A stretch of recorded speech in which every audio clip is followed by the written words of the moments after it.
একাদশ শ্রেণীর ICT online ক্লাসে সবাইকে স্বাগতম। আজকে ক্লাস নেব আমি রাজিয়া সুলতানা, প্রভাষক, তথ্য ও যোগাযোগ প্রযুক্তি, সরকারি হাজী মোহাম্মদ মহসিন কলেজ, চট্টগ্রাম। আজকে ক্লাস হচ্ছে অধ্যায় 5-এর প্রোগ্রামিং ভাষা। এর মধ্যে আমরা অধ্যায় 1 শেষ করে ফেললাম। তো অধ্যায় 1-এ যদি তোমাদের কোনো সমস্যা থাকে কমেন্ট সেকশনে মেসেজ দিলে সে অনুযায়ী তোমাদের সমাধান করার চেষ্টা করব। তো আমরা এখন শুরু করি আমাদের অধ্যায় 5, আজকে প্রথম ক্লাস প্রোগ্রামিং ভাষা। আজকের আলোচ্য বিষয়সমূহ হলো প্রোগ্রাম কি, বিভিন্ন স্তরের প্রোগ্রামিং ভাষার প্রকারভেদ, অনুবাদক প্রোগ্রাম বর্ণনা। এই ছবিটা দেখো, তোমাদের বইতে আছে পৃথিবীর প্রথম প্রোগ্রামার, যার নাম তোমরা সবাই জানো, এটা লাভলেস। এই চিত্রটা তোমাদের বইতে আছে প্রোগ্রাম সম্পর্কে ধারণা, অর্থাৎ একটা কম্পিউটার সংগঠন, কম্পিউটার যে গঠন আছে, কিভাবে কাজ করে এই ছবির মাধ্যমে অনেকে জানো যে কিভাবে কম্পিউটার কাজ করে। আমরা একটু দেখি। প্রথমে আছে ইনপুট নেওয়ার যন্ত্র, অর্থাৎ এক্ষেত্রে আমরা বলতে পারি যে কিবোর্ড, যেটা ইনপুট হিসেবে ব্যবহার করা হয়। মাঝখানের অংশ হচ্ছে সেন্ট্রাল প্রসেসিং ইউনিট, যেখানে 3টা অংশ আছে: control unit, arithmetic logic unit, memory unit. ঠিক আছে। কন্ট্রোল ইউনিট ডেটা সংকেতগুলি পাঠাতে সাহায্য করে। অ্যারিথমেটিক লজিক ইউনিটের কাজ হচ্ছে গাণিতিক যুক্তিমূলক সমস্ত কাজ এই অ্যারিথমেটিক লজিক ইউনিটে সংগঠিত হয়। এরপর আছে মেমোরি ইউনিট। মেমোরি ইউনিটের ক্ষেত্রে বলবো যে মেমোরি ইউনিটে সাধারণত মেমোরিকে আমরা 2টা ভাগে ভাগ করতে পারি। একটা হচ্ছে স্থায়ী মেমোরি, আরেকটা হচ্ছে অস্থায়ী মেমোরি, অর্থাৎ ভোলাটাইল এবং নন ভোলাটাইল মেমোরি। স্থায়ী মেমোরি হচ্ছে নন ভোলাটাইল মেমোরি। তো যে মেমোরিতে কম্পিউটার আমরা যে কাজ করব, অর্থাৎ কম্পিউটার বন্ধ করে দেওয়ার পর কম্পিউটার যে মেমোরিতে সমস্ত তথ্য জমা থাকবে সেটা হচ্ছে নন ভোলাটাইল, অর্থাৎ স্থায়ী মেমোরি। সেটা কি হতে পারে? সেটা হচ্ছে যে সে ধরনের মেমোরি হচ্ছে হার্ড ডিস্ক, রম, ডিভিডি, ইউএসবি ড্রাইভ। আর যেসব মেমোরিতে তথ্য যেটা থাকবে কম্পিউটার সুইচ অফ করার সাথে সাথে আমার তথ্যগুলি মুছে যাবে, সেটা হচ্ছে কি অস্থায়ী মেমোরি, যেটাকে আমরা ভোলাটাইল মেমোরি বলবো। তো সেটা আছে কি র্যাম। অর্থাৎ র্যামের ক্ষেত্রে আমি বলবো যে তোমরা যখন কম্পিউটার অন করবে সাথে সাথে অপারেটিং সিস্টেমের প্রয়োজনীয় অংশ র্যামে আসে। তুমি যখনই কম্পিউটার নিয়ে কাজ করবে, র্যামের কাজ হচ্ছে যে প্রয়োজনীয় অংশ র্যামে নিয়ে আসা এবং সেখান থেকে আমরা কাজ করব। এরপর যখন ওই কাজটা শেষ হয়ে যাবে, র্যাম থেকে তথ্য মুছে যাবে, যখনই যে কাজগুলি দরকার সেটা এসে র্যামে জমা হয়। এরপর দেখো আউটপুট দেওয়ার যন্ত্র, যেটাকে আমরা বলবো যে এই যে প্রক্রিয়াকরণ অংশ, সিপিইউ বা সেন্ট্রাল প্রসেসিং ইউনিট থেকে যত কাজ সম্পূর্ণ হবে সেটা আউটপুট দেওয়ার যন্ত্র, অর্থাৎ মনিটরের মাধ্যমে ফলাফল হিসেবে প্রদর্শিত হবে। তাহলে তোমরা কম্পিউটার সংগঠন একটা ধারণা পেলে যে কিভাবে কাজটা করে। এবার আসি আমি প্রোগ্রামিং এর প্রাথমিক ধারণা। প্রোগ্রামটা কি? কম্পিউটারের মাধ্যমে কোনো সমস্যা সমাধানের জন্য প্রয়োজনীয় নির্দেশমালার সমষ্টিকে প্রোগ্রাম বলা হয়। আসি প্রোগ্রামিং। প্রোগ্রাম রচনার পদ্ধতি বা কৌশলকে প্রোগ্রাম পদ্ধতি বা প্রোগ্রামিং বলা হয়। তারপর আসি প্রোগ্রামার, যিনি কম্পিউটারের মাধ্যমে কোনো সমস্যা সমাধানের জন্য প্রয়োজনীয় নির্দেশমালা বা প্রোগ্রাম লিখেন তাকে প্রোগ্রামার বলা হয়। প্রোগ্রামিং ভাষা, কম্পিউটারের মাধ্যমে কোনো সমস্যা সমাধান তথা প্রোগ্রাম রচনার জন্য ব্যবহৃত শব্দ, বর্ণ, অঙ্ক, চিহ্ন প্রভৃতির সমন্বয়ে গঠিত রীতিনীতিকে প্রোগ্রামিং ভাষা বলা হয়। প্রোগ্রামিং ভাষার প্রকারভেদ। 1945 সাল থেকে শুরু করে এ পর্যন্ত যত প্রোগ্রামিং ভাষা আবিষ্কৃত হয়েছে তাদেরকে বৈশিষ্ট্য অনুযায়ী 5টি প্রজন্মে ভাগ করা হয়েছে। প্রথম প্রজন্ম অর্থাৎ ফার্স্ট জেনারেশন, যেটা সময়টা হচ্ছে যে 1945 সাল থেকে 1949 সাল। এখানে এই সময়টাকে বলা হয় মেশিন ল্যাঙ্গুয়েজ, যান্ত্রিক ভাষা, মেশিনের ভাষা এটা। এরপর আসি দ্বিতীয় প্রজন্ম, সেকেন্ড জেনারেশন, 1950 সাল থেকে 1959 সাল পর্যন্ত। এটাকে বলা হয় অ্যাসেম্বলি ভাষা। এরপর আসি তৃতীয় প্রজন্ম, যেটাকে বলা হয় থার্ড জেনারেশন, সময়টা হচ্ছে 1960 সাল থেকে 1969 সাল। এটাকে বলা হয় হাই লেভেল ভাষা, অর্থাৎ উচ্চ স্তরের ভাষা। তারপর আসি চতুর্থ প্রজন্ম, যেটাকে বলা হয় ফোর্থ জেনারেশন 1970 সাল থেকে 1979 সাল, ভেরি হাই লেভেল ল্যাঙ্গুয়েজ, অতি উচ্চ স্তরের ভাষা। তারপর পঞ্চম প্রজন্ম ফিফথ জেনারেশন 1980 সালে থেকে বর্তমানে ন্যাচারাল ল্যাঙ্গুয়েজ, যেটাকে স্বাভাবিক ভাষা বলা হয়। এবার আসি মেশিন ভাষাটা কি।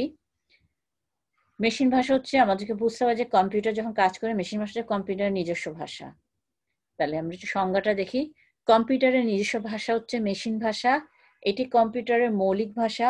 এই ভাষায় শুধুমাত্র 0 এবং 1 ব্যবহার করা হয় বলে এই ভাষায় দেওয়া কোনো নির্দেশ কম্পিউটার সরাসরি বুঝতে পারে। এর সাহায্যে সরাসরি কম্পিউটারের সাথে যোগাযোগ করা যায়। মেশিন ভাষার কি কি সুবিধা আছে আমরা দেখি। মেশিন ভাষার সবচেয়ে বড় সুবিধা হচ্ছে সরাসরি কম্পিউটারের সাথে যোগাযোগ করা যায়। একটা কথা বুঝতে যে মেশিন ভাষা কম্পিউটারের ভাষা, তাহলে কম্পিউটারের সাথে আমি যদি যোগাযোগ করতে যাই, কম্পিউটারকে যদি তার ভাষা দিয়ে যোগাযোগ করে, অবশ্যই সেটা কম্পিউটার সহজে বুঝতে পারবে। কারণ আমাদের ভাষাটা শুরু হচ্ছে তৃতীয় প্রজন্মের যে ভাষা সেটা থেকে। তাহলে আমার ভাষাকে মেশিন ভাষায় নিতে হলে কম্পিউটারে রূপান্তর করার জন্য সরাসরি কম্পিউটার বুঝতে পারে না, রূপান্তর করার জন্য মাধ্যম লাগবে। কিন্তু মেশিন ভাষায় আমি যখন কোনো কাজ করব, মেশিন নিজেই সেটা বুঝে যাবে, সরাসরি কাজ করতে তার জন্য সুবিধা হবে। 2 হচ্ছে মেশিন ভাষায় লেখা প্রোগ্রাম নির্বাহের জন্য কোনো প্রকার অনুবাদক প্রোগ্রামের প্রয়োজন হয় না, ফলে দ্রুত কাজ করে। 3 হচ্ছে মেশিন ভাষায় লিখিত প্রোগ্রামে অতি অল্প মেমোরির প্রয়োজন হয়। 4 কম্পিউটারের ভেতরে গঠন ভালোভাবে বুঝতে হলে এই ভাষা জানতে হয়। মেশিন ভাষার অসুবিধা দেখি আমরা। মেশিন ভাষায় লিখিত কোনো প্রোগ্রাম সাধারণত বোঝা যায় না। শুধু 0 ও 1 ব্যবহার করা হয় বলে প্রোগ্রাম লেখা কষ্টসাধ্য। 3 এই ভাষায় প্রোগ্রাম লিখতে প্রচুর সময় লাগে এবং ভুল হবার সম্ভাবনা খুব বেশি থাকে। ভুল হলে তা বের করা এবং ভুল ত্রুটি দূর করা খুব কঠিন। 4 হচ্ছে এই ভাষার সবচেয়ে বড় অসুবিধা হচ্ছে এক ধরনের কম্পিউটারের জন্য লিখিত প্রোগ্রাম অন্য ধরনের কম্পিউটারে ব্যবহার করা যায় না। মেশিন ভাষাকে নিম্ন স্তরের ভাষাও বলা হয়। এরপর আমরা আসি দ্বিতীয় প্রজন্মের যে ভাষাটা, সেটা হচ্ছে অ্যাসেম্বলি ভাষা। অ্যাসেম্বলি ভাষাকে সাংকেতিক ভাষাও বলা হয়। দ্বিতীয় প্রজন্মের কম্পিউটারে এই ভাষা ব্যাপকভাবে প্রচলিত ছিল। অ্যাসেম্বলি ভাষার ক্ষেত্রে নির্দেশ ও ডেটার অ্যাড্রেস বাইনারি বা হেক্সা সংখ্যার সাহায্যে না দিয়ে সংকেতের সাহায্যে দেওয়া হয়। এই সংকেতকে বলে সাংকেতিক কোড বা নেমোনিক। এটা অনেকটা সহজবোধ্য। অ্যাসেম্বলি ভাষায় প্রতিটি নির্দেশের 4টি অংশ থাকে: লেবেল, অফকোড, অপারেন্ড ও কমেন্ট। অ্যাসেম্বলি ভাষার সুবিধা। অ্যাসেম্বলি ভাষায় প্রোগ্রাম রচনা করা যান্ত্রিক ভাষার তুলনায় অনেক সহজ। 2 প্রোগ্রাম রচনা করতে কম সময় লাগে। 3 প্রোগ্রাম পরিবর্তন করা সহজ। অ্যাসেম্বলি ভাষার অসুবিধা। 1 প্রোগ্রাম রচনার সময় প্রোগ্রামারকে মেশিন সম্পর্কে ধারণা থাকতে হয়। এই ভাষার সবচেয়ে বড় অসুবিধা হচ্ছে এক ধরনের কম্পিউটারের জন্য লিখিত প্রোগ্রাম অন্য ধরনের কম্পিউটারে ব্যবহার করা যায় না। অ্যাসেম্বলি ভাষাকে নিম্ন স্তরের ভাষাও বলা হয়। 3 ভুল ত্রুটি বের করা কষ্টসাধ্য ব্যাপার। 4 অনুবাদক প্রোগ্রামের প্রয়োজন হয়। এবার আসি তৃতীয় প্রজন্মের যে ভাষা, সেটা হচ্ছে কি উচ্চ স্তরের ভাষা। উচ্চতর স্তরের ভাষার সাথে মানুষের ভাষার মিল আছে। এই প্রোগ্রাম ভাষা কম্পিউটার সংগঠনের নিয়ন্ত্রণের ঊর্ধ্বে। এই জন্য এইসব ভাষাকে উচ্চতর ভাষা বলা হয়।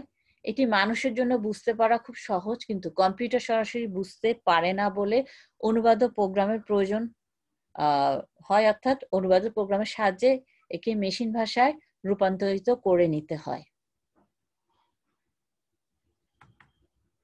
উচ্চ স্তরের ভাষার প্রকারভেদ।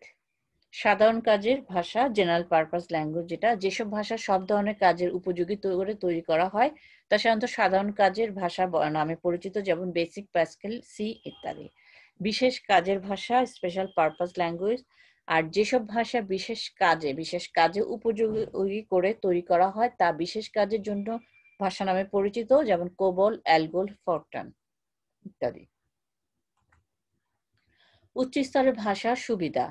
উচ্চ স্তরের ভাষায় প্রোগ্রাম লেখা সহজ ও লিখতে সময় কম লাগে। এতে ভুল হবার সম্ভাবনা কম থাকে এবং প্রোগ্রামের ত্রুটি বের করে তা সংশোধন করা সহজ।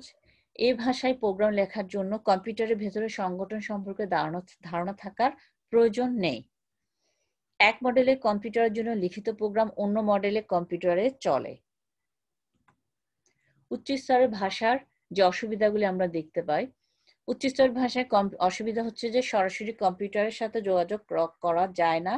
প্রোগ্রামকে অনুবাদ করে কম্পিউটারকে বুঝিয়ে দিতে হয়, বেশি মেমোরির প্রয়োজন হয়।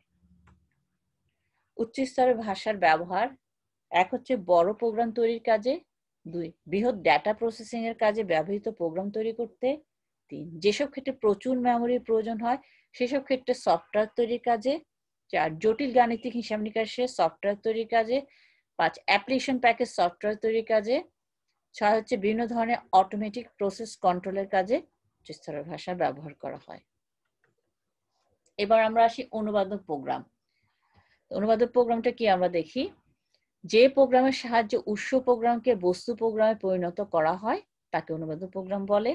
মেশিন ভাষায় লেখা প্রোগ্রামকে বলা হয় বস্তু প্রোগ্রাম অর্থাৎ অবজেক্ট প্রোগ্রাম যেটা আমরা বলবো, এবং অন্য যে কোনো ভাষায় লেখা প্রোগ্রামকে বলা হয় উৎস প্রোগ্রাম যেটাকে বলা হয় source programme.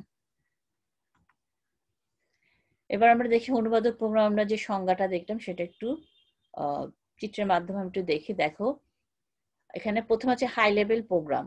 High level program হচ্ছে উচ্চ স্তরের ভাষা যেটা আমরা মানুষ লিখে থাকি। এখানে একটা প্রোগ্রামের কিছু অংশ দেওয়া আছে, এটা সি ভাষায়। আমরা প্রোগ্রামিং ভাষাটা যেহেতু পড়ছি, আমাদের সিলেবাসে সি প্রোগ্রাম আছে, আমরা এই থিওরিটিক্যাল পড়ার পরে আস্তে আস্তে প্র্যাকটিক্যালে কাজ করব। তো একটু সি ভাষায় যে মেইন ফাংশন আছে এর ভেতরে একটা প্রোগ্রাম দেখাচ্ছে, এটা হচ্ছে কি উচ্চ স্তরের ভাষা। হ্যাঁ, এখান থেকে এই ভাষাটা মানুষের ভাষা, তাহলে এটা কিসের রূপান্তর হবে? লো লেভেল ভাষা অর্থাৎ মেশিন ভাষা। মেশিন ভাষার অংশ দেখো 0 1 0 1। আমরা জানি কম্পিউটার বাইনারি সংকেতে কাজ করে, 0 1 দিয়ে সে কাজ করে। তার মানে হাই লেভেল ভাষা লো লেভেল ভাষায় রূপান্তর হবে। তো হাই লেভেল প্রোগ্রাম থেকে লো লেভেল প্রোগ্রামে এই যে রূপান্তরটা হচ্ছে, মাঝখানে রূপান্তর করার জন্য আছে কি ট্রান্সলেটর প্রোগ্রাম, যেটাকে বাংলা আমরা বলবো অনুবাদক প্রোগ্রাম। তাহলে ইনপুট আমরা যে টাইপ করে দিব সেটা হচ্ছে হাই লেভেল প্রোগ্রাম, আউটপুটে দেখাবে, আউটপুটে সেটা কাজ করবে কি লো লেভেল প্রোগ্রাম, অর্থাৎ সিপিইউতে যে প্রক্রিয়াকরণটা হবে সেটা হচ্ছে যে 0 1 কাজ করবে। তাহলে এই অনুবাদটা করবে কে? ট্রান্সলেটর প্রোগ্রাম, যেটাকে বলা হয় অনুবাদক প্রোগ্রাম। আর এই অনুবাদক প্রোগ্রাম আবার 3 ধরনের হয়, সেটা হচ্ছে যে কম্পাইলার, ইন্টারপ্রেটার, অ্যাসেম্বলার। আমরা দেখলাম অনুবাদক প্রোগ্রামের প্রকারভেদ, কম্পাইলার, ইন্টারপ্রেটার, অ্যাসেম্বলার। এখন আসি কম্পাইলারটা কি আমরা দেখি। কম্পাইলার হলো এক ধরনের অনুবাদক যা হাই লেভেল ভাষায় লিখিত প্রোগ্রামকে মেশিন ভাষায় রূপান্তর করে, অর্থাৎ সোর্স প্রোগ্রামকে অবজেক্ট প্রোগ্রামে রূপান্তর করে। এটাকে আমরা চিত্রটা দেখলাম, এখন সংজ্ঞাটা আমাদের নিশ্চয়ই বুঝতে সুবিধা হচ্ছে যে কিভাবে কাজ করে। কম্পাইলারের সুবিধা, কম্পাইলার সম্পূর্ণ প্রোগ্রামটিকে একসাথে অনুবাদ করে, ফলে প্রোগ্রাম নির্বাহ দ্রুত হয়। 2 হচ্ছে যে কম্পাইলারের মাধ্যমে রূপান্তরিত প্রোগ্রাম সম্পূর্ণরূপে মেশিন ভাষায় রূপান্তরিত হয়। এবার আসি কম্পাইলারের কি কি অসুবিধা আছে। কম্পাইলার প্রোগ্রামের সবগুলো ভুল একসাথে প্রদর্শন করে, ফলে প্রোগ্রাম সংশোধনে সময় বেশি লাগে। প্রোগ্রাম ডিবাগিং ও টেস্টিং ধীরগতি সম্পন্ন। এবার আমরা আসি ইন্টারপ্রেটার। ইন্টারপ্রেটারও কম্পাইলারের মতো হাই লেভেল ভাষাকে মেশিন ভাষায় রূপান্তর করে, তবে কম্পাইলার যেমন প্রথমে সোর্স প্রোগ্রামকে অবজেক্ট প্রোগ্রামে রূপান্তর করে এবং সর্বশেষ ফলাফল প্রদান করে, ইন্টারপ্রেটার সোর্স প্রোগ্রামকে অবজেক্ট প্রোগ্রামে রূপান্তর করে না। ইন্টারপ্রেটার লাইন নির্বাহ করে এবং তাৎক্ষণিক ফলাফল প্রদর্শন করে। ইন্টারপ্রেটারের সুবিধাগুলি আমরা দেখি। 1, এটি ব্যবহারে প্রোগ্রামের ভুল সংশোধন করা এবং পরিবর্তন করা সহজ হয়। 2, ইন্টারপ্রেটার আকারে ছোট হয় বলে মেমোরিতে কম জায়গা দখল করে। এবার আসি ইন্টারপ্রেটারের অসুবিধা। ইন্টারপ্রেটার যেহেতু প্রোগ্রাম লাইন বাই লাইন অনুবাদ করে, তাই প্রোগ্রাম অনুবাদ করতে কম্পাইলারের তুলনায় বেশি সময় প্রয়োজন হয়। 2, ইন্টারপ্রেটারের মাধ্যমে রূপান্তরিত প্রোগ্রাম সম্পূর্ণরূপে মেশিন বা বস্তু প্রোগ্রামে রূপান্তরিত হয় না।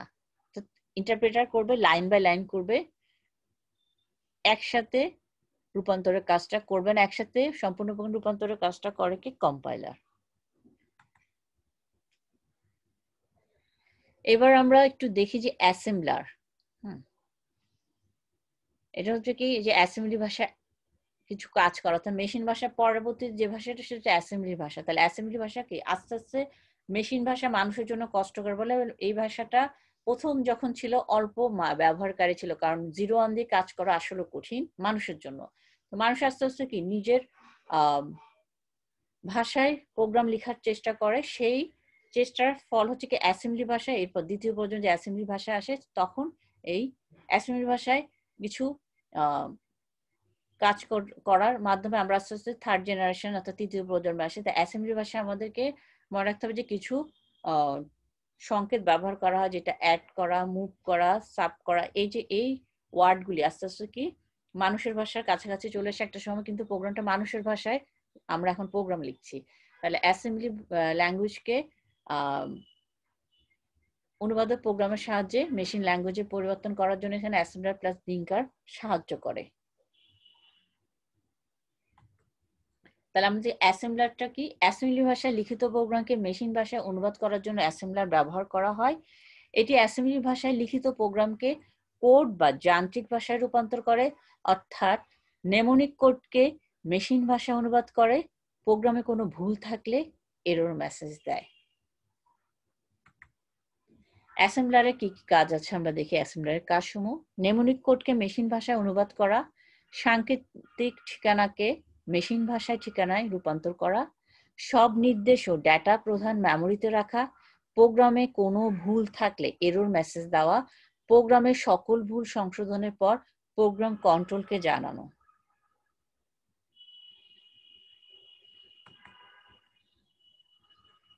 এবার আমরা দেখি কম্পাইলার এবং ইন্টারপ্রেটারের মধ্যে যে পার্থক্যটার মধ্যে পড়তে হবে। আমরা দেখি কি কি পার্থক্য আছে। আমরা এর মধ্যে জেনেছি কম্পাইলার কি ইন্টারপ্রেটার কি, আমরা তুলনামূলক করে দেখি যে কি কি পার্থক্য আছে। কম্পাইলার একটি অনুবাদক প্রোগ্রাম যা উচ্চ স্তরের প্রোগ্রামিং ভাষায় লেখা একটি সম্পূর্ণ প্রোগ্রামকে একসাথে অনুবাদ করে। ইন্টারপ্রেটারও এক ধরনের অনুবাদক প্রোগ্রাম যা উচ্চ স্তরের প্রোগ্রামিং ভাষায় লেখা একটি প্রোগ্রামকে লাইন বাই লাইন অনুবাদ করে। 2, প্রোগ্রাম নির্বাহের জন্য কম্পাইলারে কম সময় লাগে, ইন্টারপ্রেটার প্রোগ্রাম নির্বাহের জন্য বেশি সময় প্রয়োজন হয়। 3, কম্পাইলার দ্বারা একটি প্রোগ্রাম একবার অনুবাদ করা হলে প্রতিবার কাজের পূর্বে পুনরায় অনুবাদ করার প্রয়োজন হয় না। আর ইন্টারপ্রেটারের দ্বারা একটি প্রোগ্রাম অনুবাদ করা হলে প্রত্যেকবার প্রোগ্রাম নির্বাহের সময় অনুবাদ করার প্রয়োজন হয়। তারপরে দেখি কম্পাইলার দ্বারা একটি প্রোগ্রাম অনুবাদ করলে পূর্ণাঙ্গ যান্ত্রিক প্রোগ্রামে রূপান্তরিত হয়। আর ইন্টারপ্রেটার কি করে, ইন্টারপ্রেটার দ্বারা একটি প্রোগ্রাম অনুবাদ করলে পূর্ণাঙ্গ যান্ত্রিক প্রোগ্রামে রূপান্তরিত হয় না, কারণ যেহেতু কম্পাইলার লাইন বাই লাইন অনুবাদ করার কাজটা করে না, সে করে কি সম্পূর্ণ প্রোগ্রাম তুমি যখন লিখে ফেলে সম্পূর্ণ একসাথে অনুবাদ করে সে সমস্যা থাকলে একসাথে ভুলগুলি তোমাকে প্রদর্শন করবে। আর আমরা যখন সি প্রোগ্রাম প্র্যাকটিক্যালি করব তখন দেখবো যে কম্পাইল করছি, যখন দেখবো যে একসাথে এরর মেসেজগুলি দেখাচ্ছে। ইন্টারপ্রেটার কিন্তু সেটা করে না। ইন্টারপ্রেটার হচ্ছে তোমার ভুল প্রথম লাইনে আসবে, ওই লাইনটা অফ করে দিবে, ওই লাইনের ভুলটা তুমি সংশোধন করার পরই পরবর্তী লাইনে সে ভুলটা প্রদর্শন করবে, অর্থাৎ নির্দিষ্ট কোন জায়গায় ভুলটা আছে সেটা আমরা দেখতে পাবো ইন্টারপ্রেটারের মাধ্যমে। ঠিক আছে, এখন আমরা আসি 5, প্রোগ্রাম ডিবাগিং এবং টেস্টিং এর ক্ষেত্রে কম্পাইলার হচ্ছে ধীরগতি সম্পন্ন, আর ইন্টারপ্রেটার হচ্ছে ডিবাগিং এবং টেস্টিং এর ক্ষেত্রে দ্রুতগতি সম্পন্ন। আমরা নেক্সটে এটা একটু পড়বো ডিবাগিং এবং টেস্টিং এর কাজ। আমরা যখন প্রোগ্রাম করব তখন দেখব। এটা হচ্ছে একটি সি প্রোগ্রাম যেটা আমাদের সিলেবাসে আছে। আউটপুটটা আসবে কি হ্যালো ওয়ার্ল্ড। তো প্রোগ্রাম লেখার জন্য আমাকে কিছু কমান্ড বা নির্দেশ দিতে হয় যেটা আমাদের ভাষা। এটা দেওয়ার অর্থ হচ্ছে তোমাকে এতক্ষণ আমরা পড়লাম অনেক কিছু, কিন্তু কিভাবে কাজ করে যে আমি আমার ভাষায় যে কিছুটা আমরা বুঝতেছি এটা আমাদের ভাষায়, আমরা আউটওয়ার্ড হ্যালো ওয়ার্ল্ড, হ্যালো ওয়ার্ল্ডকে আমরা জানি, তাহলে আমার ভাষাটা আমি কিসে রূপান্তর করবে মেশিন, তাই সে তার ভাষায় 0-1 রূপান্তর করে এরপর মনিটরে আবার কি করবে আমার ভাষার রেজাল্টটা দেখাবে। তাহলে আমাদের একটা ধারণা হচ্ছে যে সি প্রোগ্রামে আমাকে নির্দিষ্ট নিয়মে অর্থাৎ একটা নির্দিষ্ট গ্রামাটিক্যাল নিয়মে সি প্রোগ্রামে কিছু লিখবো, লেখার পর ওই ইনস্ট্রাকশন অনুযায়ী সে ফলাফলটা দেখাবে। আমরা যখন সি প্রোগ্রাম প্র্যাকটিক্যালি করব তখন এটা ডিটেলস বলে দিব। জাস্ট এখন হচ্ছে এটা header file #include story .h main function second bracket দিয়ে লিখতে হয়, মাঝখানে আমাদের ইনপুট এবং আউটপুট দেওয়ার জন্য কিছু ফাংশন ব্যবহার করতে হয় একটা ধারণা পাওয়ার জন্য, যে এতক্ষণ পড়লাম থিওরি জিনিস ব্যাপারগুলো এগুলি কেন লাগে আমার, একটা প্রোগ্রাম যখন কাজ করে প্রোগ্রামে এই থিওরিটিক্যাল কাজগুলি কিভাবে হয় এতক্ষণ আমরা সেটা দেখলাম। যে এখন একটা প্র্যাকটিক্যালি যখন আমরা করব তখন আমরা এই জিনিসটা আরো আমাদের ক্লিয়ার হবে যে আমরা কিভাবে সি প্রোগ্রামে যে উচ্চ স্তরের ভাষাটা মেশিন ভাষায় রূপান্তর হয়।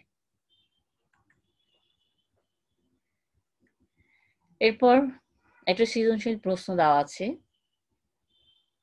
এটা দেখে নিজেরা বাসায় অনুশীলন করবে যাতে তোমার প্রোগ্রামিং যে অধ্যায়টা তোমার কাছে আরো সহজ মনে হয়, সেজন্য সৃজনশীল প্রশ্নটা দেওয়া। বাসায় বসে বসে এই ধরনের প্রবলেমগুলি সমাধান করবে। তারপর আরেকটা হচ্ছে বহু নির্বাচনী প্রশ্ন,